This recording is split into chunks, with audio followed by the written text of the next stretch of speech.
E aí pessoal, tudo bem com vocês? Sejam muito bem-vindos ao canal Elétrica de A a Z. Meu nome é Renato e hoje vamos entender se podemos ou não utilizar o mesmo DPS das fases para o neutro. Então se você já gostou da ideia desse vídeo, já vai deixando seu like e também se inscreve no canal se ainda não é inscrito para acompanhar o nosso conteúdo. Pessoal, normalmente instalamos DPS tanto nas fases quanto no neutro de uma instalação elétrica. Há situações que não há necessidade de instalar o DPS no neutro, como por exemplo quando o neutro ele compartilha a mesma função com o condutor de aterramento. Mas e quando temos que instalar o DPS para o neutro? Será que podemos utilizar também o mesmo que utilizamos para as fases? E como sempre, a norma NBR 5410 ela também possui um tópico sobre essa seleção dos dispositivos de proteção contra surtos. No item 6.3.5.2.4 podemos ver essas considerações. E basicamente devemos nos atentar a 3 itens para o DPS de classe 2. A tensão máxima de operação contínua, a corrente nominal de descarga e a corrente de impulso. Em relação à tensão máxima de operação contínua do DPS, a norma deixa claro que essa tensão deve ser igual ou maior que os valores indicados na tabela 49.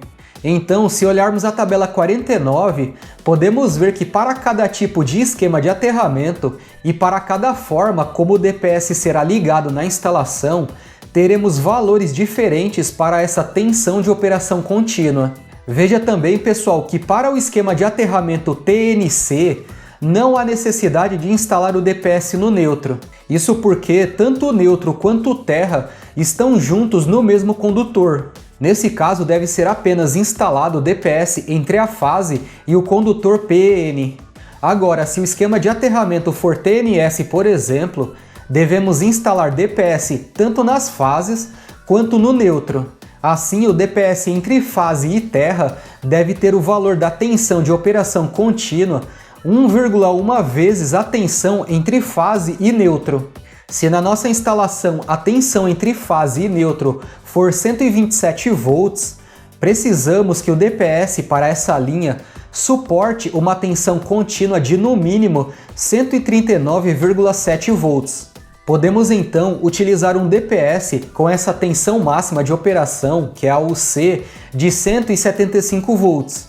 Agora pessoal, veja que entre o neutro e o terra, essa tensão contínua do DPS deve ser no mínimo a mesma tensão entre fase e neutro, que no nosso exemplo é 127 volts. Nesse caso, também podemos utilizar um DPS com a UC de 175 volts. Agora, em relação à corrente nominal de descarga, a norma diz que essa corrente ela não pode ser inferior a 5 kA para DPS entre fase e terra, e para DPS instalado entre neutro e terra no esquema de conexão 3, que basicamente é o esquema de aterramento TT, essa corrente não deve ser inferior a 20 kA em redes trifásicas ou 10 kA para redes monofásicas. Já a corrente de impulso, ela deve ser determinada com base na norma IEC 61312-1. Mas caso essa corrente ela não possa ser determinada através da norma, ela não deve ser inferior a 12 kA para DPS entre fase e terra, e para DPS instalado entre neutro e terra no esquema de conexão 3, essa corrente não deve ser inferior a 50 kA para redes trifásicas e 25 kA para redes monofásicas. Então, pessoal, podemos concluir que podemos utilizar o DPS entre neutro e terra igual aos DPS entre fase e terra, mas desde que o esquema de aterramento seja TNS. Agora, para DPS instalados conforme o esquema de aterramento 3, que basicamente é o esquema TT, o DPS do neutro ele será diferente para os DPS das fases. Pessoal, eu espero que vocês tenham entendido essa questão da instalação dos DPS entre fase e terra e entre neutro e terra. Deixa nos comentários dúvidas ou sugestões que vocês tenham também. Aqui do lado eu tô deixando mais 2 vídeos como recomendação para vocês assistirem também. Se você gostou do que foi passado nesse vídeo, já deixa o like. Mais uma vez, se inscreve no canal se ainda não é inscrito para acompanhar o nosso conteúdo. Então é isso, pessoal. Eu vou ficando por aqui e eu vejo vocês nos próximos vídeos.